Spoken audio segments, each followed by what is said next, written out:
Hi, everyone. Good afternoon. Thank you for taking the time to join me for today for our instructor webinar series on end of term reporting highlights. Today, we're going to go through the 4 main key reports in your instructor gradebook. And towards the end of this webinar, I blocked off some time for a Q&A. So feel free to utilize the Q&A portion on your screen. I'll be happy to address any of those questions towards the end. So to access these key reports, you're going to go under the reports tab when you're in your instructor gradebook. And our 4 key reports are at the top of the page here. So we have all student scores, detailed student grades, search by criteria, and assignment reviewer. If I want to look at my all student scores for a particular class, I can come into here. If you have multiple sections, you can choose which section you want to look at. And if I click on display student scores, I'm going to see my list of students down below here. We have a couple columns here. First, going across the top, we have final grade, the letter grade for that final grade. If you also can look at the lessons, quizzes, tests, these are your assignment groups that you guys have created for your course as well. Before we dive into some of these, I'd like to point out a newer feature within the all student scores report is this view graph option underneath final grade. This can give you a nice breakdown of how your class is performing. So we can see that this group of students had that A or a 90 or above. This falls into that B category, C category, and so on. And we also break these reports into a couple other nice graphs here as well. So a lot of great information here. You can see some more final grade statistics here for you as well. Definitely a great report to take a peek at how your student performed for the overall semester here. Another report or some other options within here is if you click on the green plus sign within one of your assignment groups, you can see how your students have done on an assignment by assignment basis. So we have this colored icons in here. If you click on this show legend, you can actually see what each color means. So blue means that the students have that assignment due, but the due date hasn't passed and they have not completed it yet. Orange means that assignment is past due and they have not completed the assignment. Green means they've completed the assignment and they've received full credit for the assignment. And yellow means that they completed the assignment late and there's a, they just didn't hit the due date there. So if you come into here, you can also review your students' assignments within this all student scores report.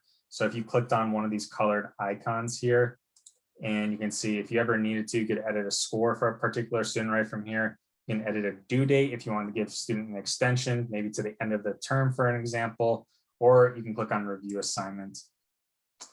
And when you click on review assignments, you're going to be brought to this review page. If you come into here, you can click on that review attempt. If they've taken multiple attempts at the assignment, you'll see attempt 1, attempt 2. And once you're in here, you can actually see the exact question the student received and how exactly they answered it. So you can see that this is the question they got, this is what they answered, and the student got it correct.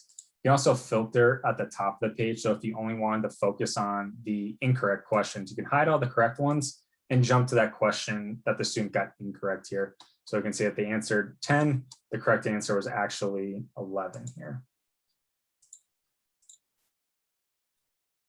Another great report within these key reports is the detailed student grades. So this is a great tool if you want to look at one individual student's grades. So if you came into here, you can type into this search box. If you click into it, you should have your students filtered down below, but you can also type in a student's name and it'll pop up as well.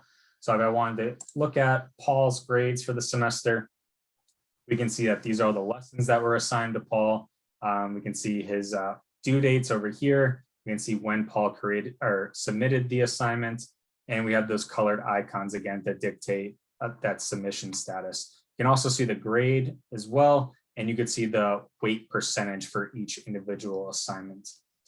Down below, we'll also see quizzes and tests if you guys have any of those assigned. So you can see that Paul completed the MAT 101 test on January 26th. Within here, you can click on the grade. You can also, you click on the grade, you will be able to jump to some more detailed reports as well. And then also, if we come back into here, you have this actions column on the right-hand side of the page.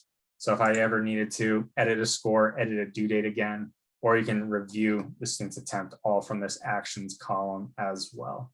There's also some other information up here. So if you needed to look at some additional settings, you can kind of pick and choose what you want to see and what you don't want to see within this individual report. So you can see if I play around with this a little bit, these numbers are going to change and you're going to see some additional information in here.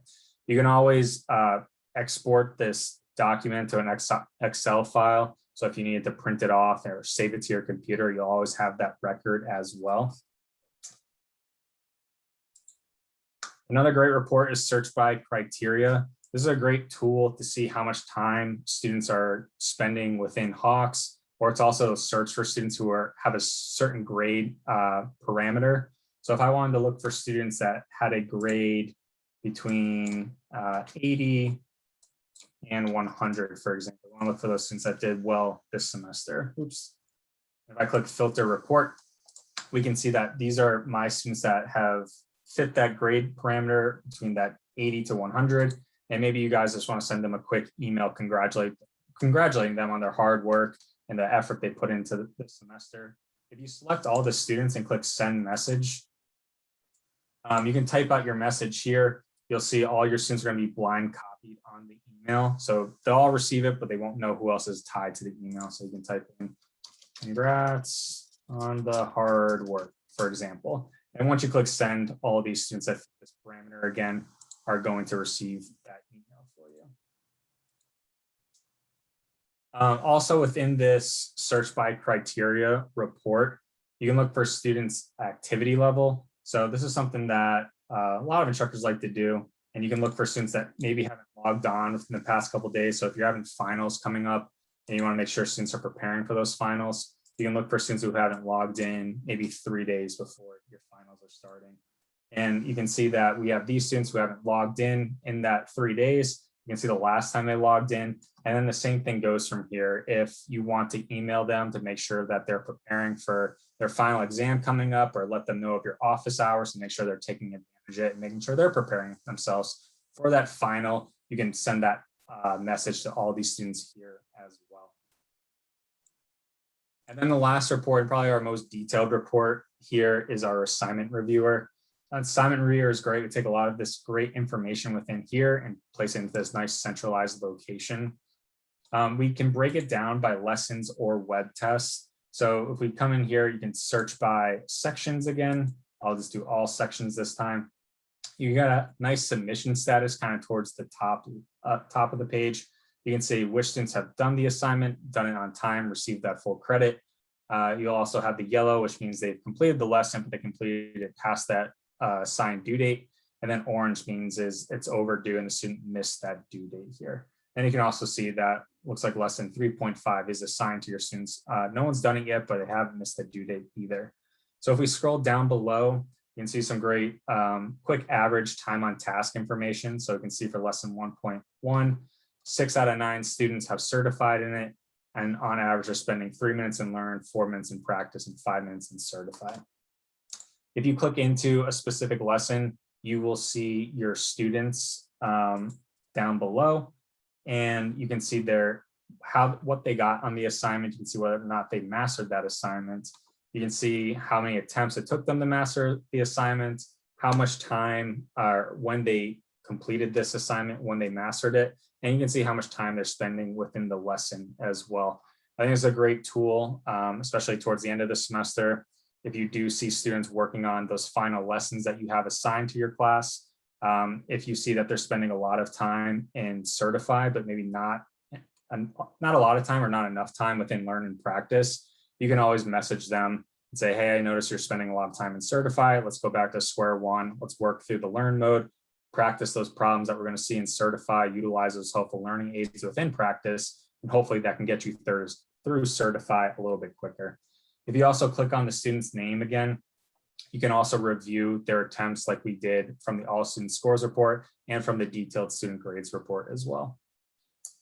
Then lastly, for the analytics side of things, this is a great tool if you want to begin building maybe a review assignment for the final exam or for your last quiz, for example. you can see how your students are doing on a question by question basis for any given lesson or any given web test that you've assigned throughout the semester. So we can see down below that we have this item analysis report at the top of the page. We can see that there's 10 questions in lesson 1.1, and we can see that for the first question, for example, 55% of the students answered the question correct, 44% of the students answered it incorrect. So this was the question within this lesson that students might have struggled with the most. So this might be a question that you want to add into your review assignment before the final exam, for example. So if you click on either the question 1 right here, or you can click on the little 1 icon right here, you're going to receive an example of that problem. So you can see that this was the type of question that students struggled with the most within my class. And this might be a good question to throw on that review assignment to make sure they're getting exposed to that, getting that extra practice before that final exam comes around within the next couple of weeks. To make sure that you know which question to add to this review final exam, I would just note to make sure you jot down this question and serial number so that when you're building your web test, you're building that review final exam review assignment, for example, you would know that you would want to pick out question from lesson 1.1 serial number 7.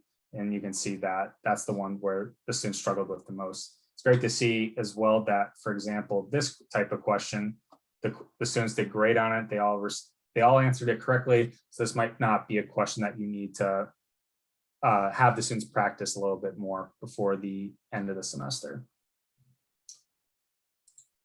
Those are the main reports and those are the main tools I wanted to show within the reports. So I want to thank you guys as well for taking the time out of your busy schedules to join with me today. Like I mentioned before, I have the Q&A option open. So feel free to jump in there, ask me a few questions. And if you don't have any questions right now, please don't hesitate to reach out to your designated training support representative or get in contact with our tech support team. We're always happy to help out in any way that we can.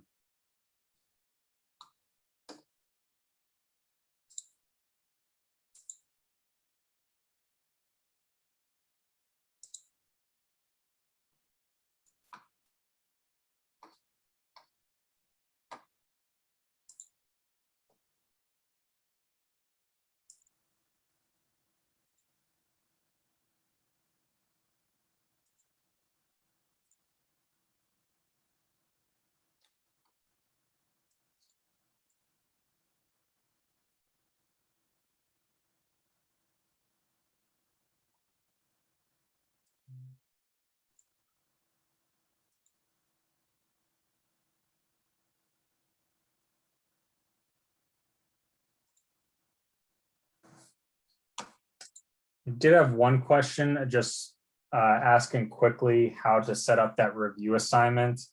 So the way you would want to do that would be coming into the assignments tab here. And if you came into web tests, what you can do is you can come into here and you'd want to click on a create new for this review test, for example. And I won't go into the full depth of this, but I just want to quickly show you how you can find that question that the students might have been struggling with. So you can come in here and you can choose the curriculum that you guys have been using throughout the semester. Maybe it's just the default curriculum for our situation right now. And if I went into chapter 1 in lesson 1.1, because that's where that question came from, that we were just looking at underneath that analytics report within the assignment reviewer tool. And we knew it was serial number 7. So I'm going to scroll down and I can find that serial number 7 right here. If I click the add button, now we can see that I've added a question from lesson 1.1, serial number 7.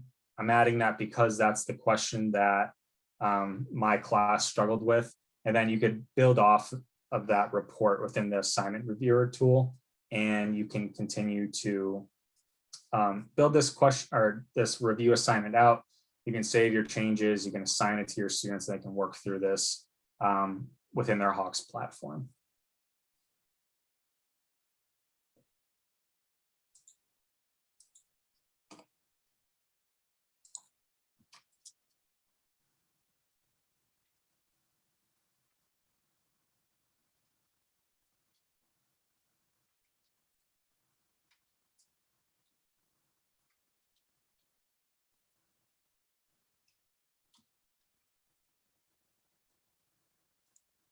Looks like you might have a couple other questions in here as well. So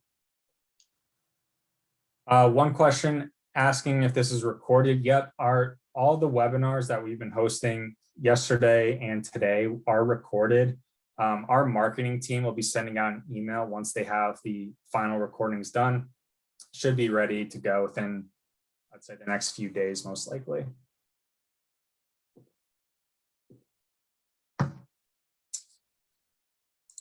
We had one other question back when I was in Web Test Builder. It says, why does it say points per step at the top when it is really the total points? Let me jump back into there so I can see exactly what we're looking at again.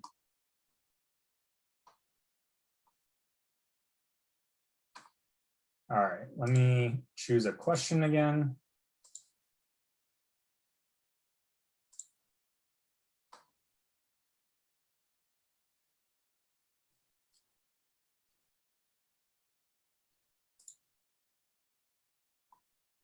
Let me make sure I got the right questions here.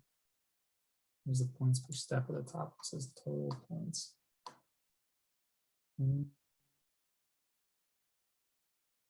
Okay, so I want to make sure I'm answering this correctly. So you can see that I have more than one question in here now. So now we have two questions. There's two total parts, and the questions are worth 2 points each. So we have a total of 4 points here. All the questions and the steps essentially are worth 2 points by default.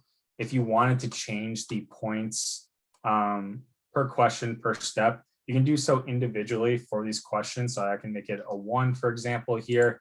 Or if you click on this points per step option in the top left, you can choose to update this. So if I wanted to make each points per step technically 3 now,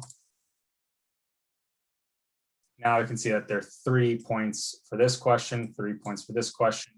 We have 2 total questions, 2 total parts, and it's 6 points altogether.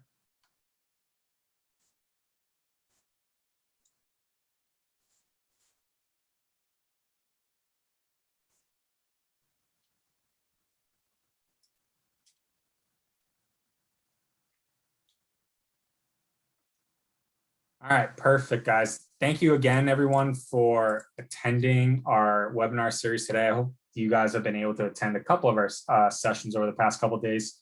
Like I mentioned, these are recorded. Our marketing team is going to be emailing these out probably over the next few days as well. And like I said, please don't hesitate to reach out to your designated training support representative, our tech support team. We're always happy to help in any way that we can. And I hope you guys have a great finish to your spring semester. And I hope you guys have a great summer.